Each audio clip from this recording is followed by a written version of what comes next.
All right, here we go. Cups up. Toast to the morning word crowd. God bless you. God bless America. Thanks to all of our school teachers, first responders, and military personnel serving around the country. It's good to have Hunter Nelson back home for a few days. Blake and Missy go to church with us, and Hunter was besides my two children, was the first child and the first male child in our church. And Misty, his mother, still going to church with us now, and her and Blake are missionaries to Mexico. She was our first convert, our first disciple. She got saved, and Sheila Kelly discipled her, and lo and behold, they are now staunch, long-time members of our church and missionaries to Mexico and to the Hispanic people, and we're grateful for that. And Hunter came home. That's where I was going with that. And he's in the United States Air Force, and it was good to see him yesterday. If you have your Bible now, we're going to 1 Timothy chapter 5, and today's morning word is social security. You know, social security is something that you don't think about. It's something that they take out of your check, and you're going, man, where does all that money go? Well, that's a good question. We won't delve into that this morning about what the federal government does and doesn't do with our money. But it was initially designed to kind of be a safety net for people when they got to retirement and found out that they didn't have enough money to retire. And it was kind of to be a little bit of a supplement. It became a crutch, and people began to retire thinking that Social Security would keep them up, and it doesn't. And so it's an important thing, especially when you get my age. I'll be eligible to draw Social Security in 2 years, but I won't be drawing it then. But nevertheless, it wasn't designed to be the catch-all that people have made it out to be now. But in the days of the Bible, they didn't have Social Security. They didn't have government assistance. You either helped each other or you did without. You died.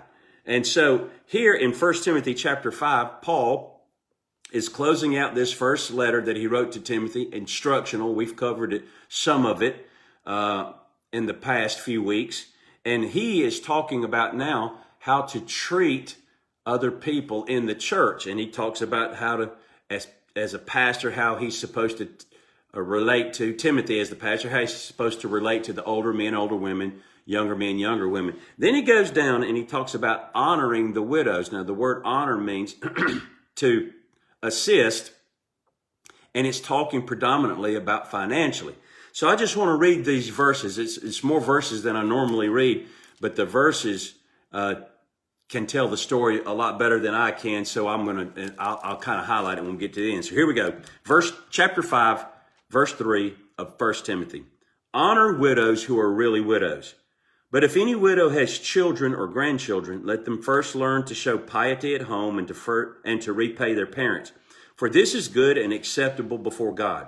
Now she who is really a widow and left alone, trusts in God and continues in supplications and prayers night and day. But she who lives in pleasure is dead while she lives.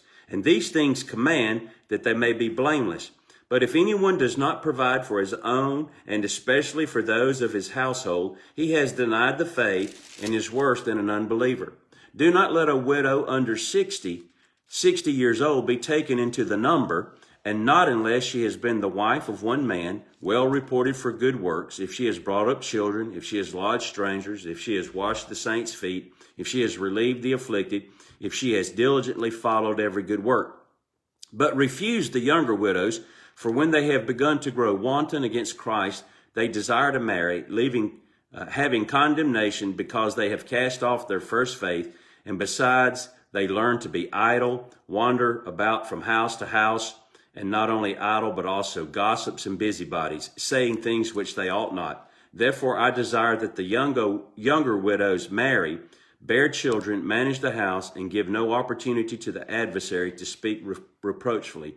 For some have already turned aside after Satan. If any believing man or woman has widows, let them relieve them, and do not let the church be burdened, that it may relieve those who are really widows. Now, in that culture, very few, if any, paying jobs for women. Women were completely dependent. The only thing that they could do was beg or to go into prostitution if they were left without a family, without a kinsman redeemer, without a husband, without someone who would take care of them. They had no means. They had no social security. They had no government subsistence. So what Paul was telling the church here, telling Timothy to instruct the church, is that, first of all, the church was to take in true widows. What was a true widow? A true widow is someone who, where they were living and the church they were attending, they had no family. They had no family in the area. They had no one that could take care of them, take them in. And so therefore the church was to support them. In exchange, that the widows would become employees of the church, not monetarily, even though they were going to be helped monetarily, but they would exchange the care or the honor of the church for their service to the church, and primarily through prayers and fastings, that they would say, we're going to support the church through prayers and fasting. That's what we can do. And in exchange, the church would take care of them. Now, Paul sets some guidelines for that. He says they need to be over 60. They need to have been married to one man, and they need to have lived a life, exemplary life. Then he said to those who had family members that it was incumbent upon the family members to take care of their widowed mother and or aunt or sister or whatever. And he tells them that the primary social security for the family is the family. That families are supposed to take care of their mothers and fathers.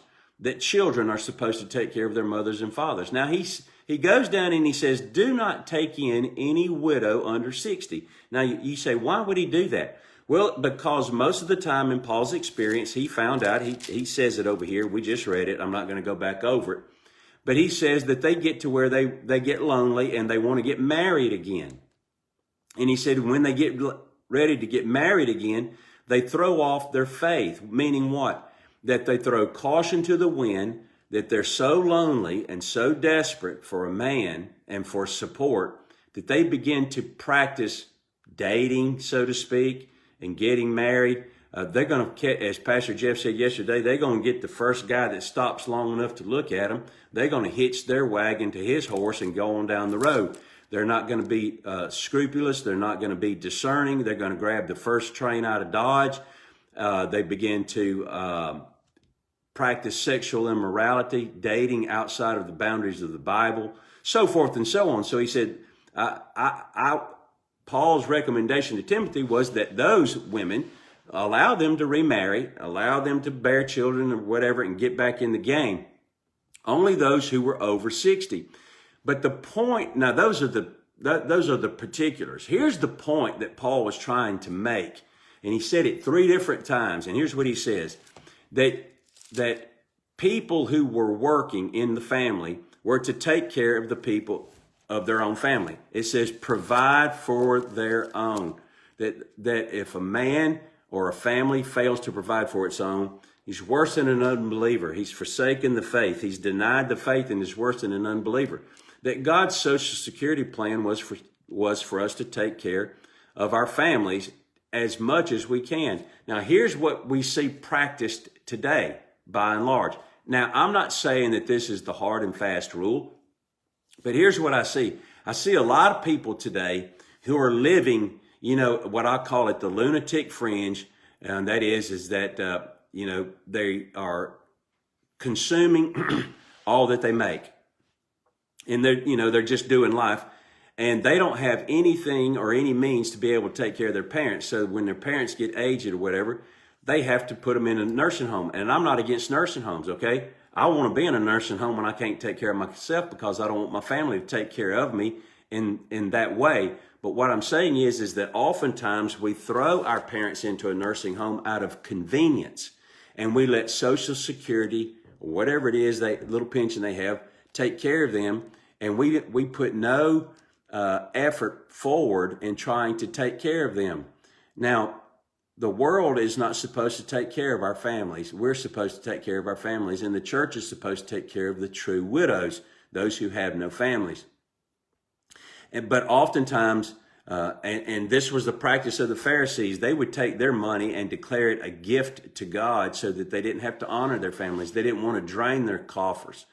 And they didn't want to have to expend a lot of money on their parents. So they would just take their excess money and declare it a gift to God, saying, this is for God's use. I don't have any money to serve my parents with. And so they would not take care of their own family. And God said that's hypocritical. And so my point this morning, and Paul's point, was that we should be responsible for our families, and we should be working. Paul goes down here and says, now I just sharing the particulars about the widows and so forth, because Paul did have some guidelines that the church was the safety net for the women that would fall through the cracks that had no family. That was the point that Paul was making. It was supposed to be a safety net, not the primary means of support. The primary means of support would be working family members taking care of family. And Paul tells them here that if a man fails to provide, now this is the whole emphasis. He said, if a man fails to provide for his family, he's thrown off the faith and is worse than an unbeliever. He's forsaken the faith. And here's what I see sometimes, and especially in this culture that we have now. Pastor Jeff hit on this yesterday.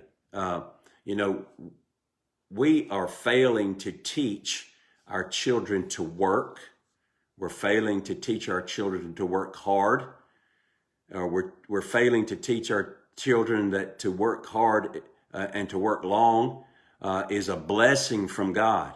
A blessing from God. Who wants to get to the place where they're disabled and can't work? Who in God's name wants to be disabled? And if you're able, you should be productive. Now, I'm not talking about necessarily earning a paycheck, but productive.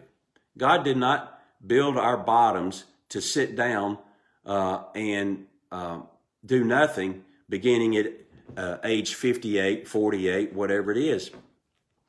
He created us to work. And we're not communicating that very well. All of our talk monetarily is talking about preparing for retirement. That's what our kids hear, preparing for retirement. I got to put money away so I can prepare for retirement. Well, biblically speaking, there is no retirement. There is no retirement. You work till you can't work anymore, and why not? What are you going to do with your time? And we got family members to take care of. We got children to take care of. And I highly suggest, and this is just a little caveat note, I highly suggest that if you have some extra money before you buy your third four-wheeler or your second boat, is that you go buy an insurance policy so that when you die, your children have some money to live on. All right? Take care of your family, When I die, who's going to take care of my family? All right. If I die, who's going to take care of Beth? And so I think life insurance is important. You say, well, I don't need life insurance when I'm 70, 80 years old, so forth. No, you don't. Life insurance isn't for you, Clyde Head. You're going to be in the ground. Life insurance is for the people that you're leaving behind. And they'll probably take them about $20,000 today to put you in the ground and have some sort of decent burial, even if they have to lie about it. And that's going to come out of their pocket unless you've provided for it. So, we need to be thinking down the road, taking care of our families, taking care of widows, taking care of our children. And the Social Security, i.e. the government, is not supposed to be our safety net. And the church is only supposed to be our safety net when there are no other options. When there are no other options, the church is not supposed to be supporting 25 widows. It's maybe one or two that doesn't have any family and doesn't have any other means. But the Lord has told us to look down the road and to make preparations. And part of that is to make preparations, not just for us to be able to retire and ride up and down the road in our motorhome, but to be able to take care of our children and our family in the future. And not stop trying to think about how soon I can stop working, but try to think in terms of how long can I work, and can I be productive, and can I contribute and be on the helping end instead of on the receiving end. Now, I know that none of you guys are jumping for joy and spitting nickels this morning because we're talking about Social Security and widows and helping our families and working as long as we can. But nevertheless, God thought it was important enough to tell Paul to tell Timothy about it. So I think he's probably talking to you and I about it. And we may want to rethink this paradigm that we've got going on here about Social Security, about retirement, about life insurance, and about taking care of our families and what the role of the church is. And so I hope that all of you are, beginning to think in those terms. If not, people, when I was 30, I wasn't thinking about retire. I wasn't thinking about anything except me making Friday. I was just trying to get to Friday. But, as I get older, you start thinking farther down the road, even though the road's getting shorter, you're thinking farther down the road and you're thinking, okay, what can I do? And what do I need to do? Prayerfully and with, wise counsel. We've talked about that and discussing it with your spouses. How can we help set up the future for our families, for ourselves, so that we are not a burden to our children, so that our children are not a burden, so that we can leave, the Bible says a wise man leaves an inheritance to his children's children. Teach your children how to work, and then the money that you save, leave for your grandkids. So there's a whole bunch of things that we need to think about here with regards to retirement, pensions, life insurance, taking care of our elderly parents, and so forth and so on. And stop thinking in terms of Social Security. And I'm not just talking about the Social Security pension fund. I'm talking about Social Security, where someone else is going to take care of mama or daddy or my children. But to think in terms of that it's my responsibility, as long as I'm on this planet, to the best of my abilities, to be able to take care of my family, okay? Take care of my family. Not until they're 65 or 70, but until they die, to try to take care of them. Now, there are many responsible, godly, loving Christian people, even non-Christian people, who do a wonderful job of taking care of their family members, great sacrifices, great, investments of time and money. And listen, that's what's important. That's what's important. That's how we can be different in the world, is to show that we don't drive by and flip our old parents out on the street corner and tell somebody to, help them, and then drive off for a week at the beach. But we are concerned about them. And I could take the time to tell you about my mother. I've got a couple of minutes here. I'm going to do that. I want to brag on my mama. My grandmother was always taking care. My grandmother was a caretaker to the day that she died. But her oldest child, my mother's older sibling, daughter, they had 3 girls. My mom is the middle one. When my grandmother was dying, she says, make me a promise that you will never put your sister in a nursing home. Make me a promise. My mama made her a promise. And for almost 30 years, my mother was the sole caretaker. And by that, I mean, not sole, she had her youngest sister, but her younger sister lived out of state. So basically the weight fell on her. But they did share finances, and they did share. I'm not saying that my Aunt Eva didn't do anything. I'm just saying that she was limited in what she could do because she lived out of state. So my mother, had to get sitters, treated my aunt just years and years of watching my mama. Didn't take vacations, worked until she was up in her late 70s, paying people to come and stay, took money out of her pocket by the thousands and thousands and thousands of dollars to pay people out of her pocket for what my aunt's insurance didn't cover. And, I watched that, and I watched, 5 o'clock in the morning when the caretaker doesn't come, and my mom's got to go over there and sit with her until they can call somebody on the phone, and so forth and so on. And almost 30 years of that, just couldn't get away from the house. And I saw the sacrifice that she made, and I saw, and I, time after time after time after time, I and my siblings said, Mama, look, you've done all you can do. Let's put her in a nursing home. Let's go see her every day. Let's go enjoy our it had become a burden, and oftentimes my mama would get mad and snap. And she said, "No, I made Meemaw." That's what we called her mother and my grandmother. I promised Meemaw I would never put her in a nursing home, and that was important to my grandmother, and it became a promise and a life's priority for my mother. And my mama just did whatever it took. And thankfully for a cousin that lives in Georgia, a male cousin that God's financially blessed, he helped tremendously financially. But the family pitched in. The family pitched in. And was it hard? You better believe it. Was it a sacrifice? You got that right. Was it limiting? Was it constraining? You got that right. But she kept her word, and she did it the right way. And her reward will be in heaven, I guess. It certainly was not something. I would have bailed. I mean, I'm just telling you straight up, I would have bailed. I'd have said, look, I can't do this any longer. But my mama stayed the course. And so what Paul was telling Timothy here was not an easy thing for families to do. And I don't mean that. But what I'm saying is that if we know that we need to do that, now would be the time to start thinking about that. And now would be the time to start preparing for that. And then just do the best you can. People, sometimes, listen, I'm not throwing off on people having family in nursing homes. I'm not. I am not throwing off. Sometimes that is a necessity. Sometimes it's the best thing, okay? And that's what I want. I'm like my daddy. My daddy said, I don't want anybody wiping my fanny or feeding me and, picking it up off my lip. When my family comes around me, I want them to enjoy my company, and I want them to enjoy their company and then get on down the road and let some guy or some a woman who's making a living come take care of me. That's what I want. Prayerfully, Jesus will come and get me before I get in that shape. But I felt like I needed to say this today because we're living in a time where more and more people are quitting work early.